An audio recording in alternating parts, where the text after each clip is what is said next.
प्रेरणादायी व शुभ जीवन जगण्यासाठी माझे चॅनल सरळ निबंधारा सबस्क्राईब करा. आज मी आपणास उन्हाळ्याचे दिवस आहे, अर्धा किलो टाकाचा मठ्ठा झटपटीत होतो आणि आपल्याला हा मठ्ठा पेल्यावर इतकं असं चविष्ट लागतं. याला काही जास्त साहित्य पण लागत नाही.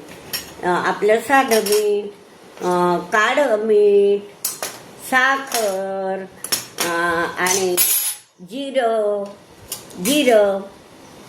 आणि एक मिरची.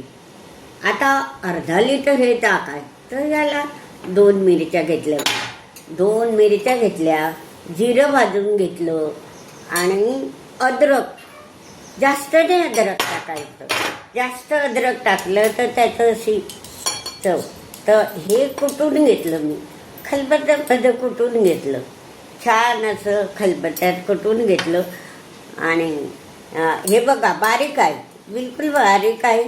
आणि हे याच्यामध्ये टाकून द्यायचं. बघा 2 मिरच्या, जिरं भाजून 1 चमचा जिरं भाजलं आणि अद्रकचे तुकडे बारीक केलं, म्हणजे ते पिताना आपल्याला त्रास होणार नाही.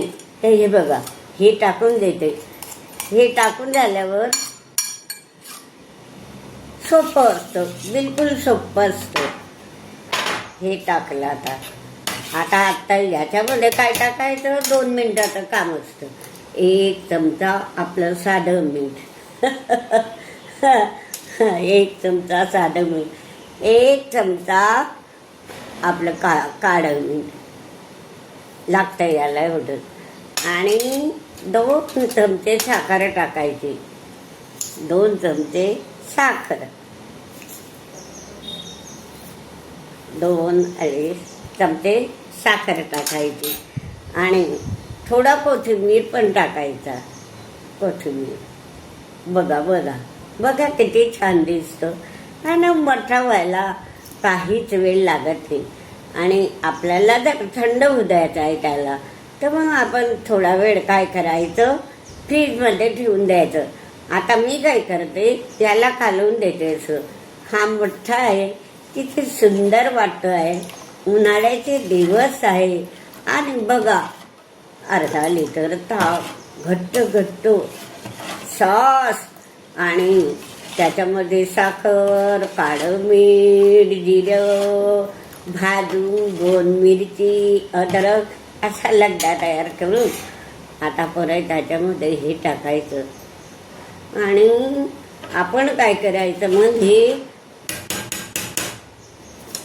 अर्धा तास फ्रीजमध्ये ठेवायचं. आपण ह्याच्यामध्ये बर्फ नाही टाकायचा, बर्फापेक्षा आपण अर्धा तास फ्रीजमध्ये. बघा आता अर्धा तास झाला. हे मठ्ठा ठेवून फ्रीजमध्ये अर्धा तास झाला की ते छान झालं, गार झाला. आता मी वाटीमध्ये टाकते. तुम्ही पण प्या, मी पण पिते.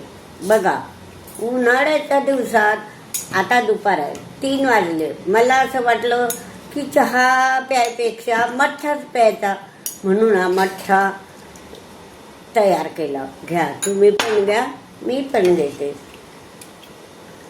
टेस्टी आहे आणि करायचा त्रास नाही. साहित्य जास्त. आपल्या लग्नाच्या पंक्तीला सुद्धा या मठ्ठ्याला खूप भाव असतो, कारण लोक जास्त जेवण पाणी पिण्यापेक्षा मठ्ठाच पितात. ते इतकं या मठ्ठ्याचं महत्त्व आहे. म्हणून उन्हाळ्याच्या दिवसात हा मठ्ठा प्यायला विसरू नका. आणि हे पिल्यानं आपल्याला तोंडाला चव पण येते.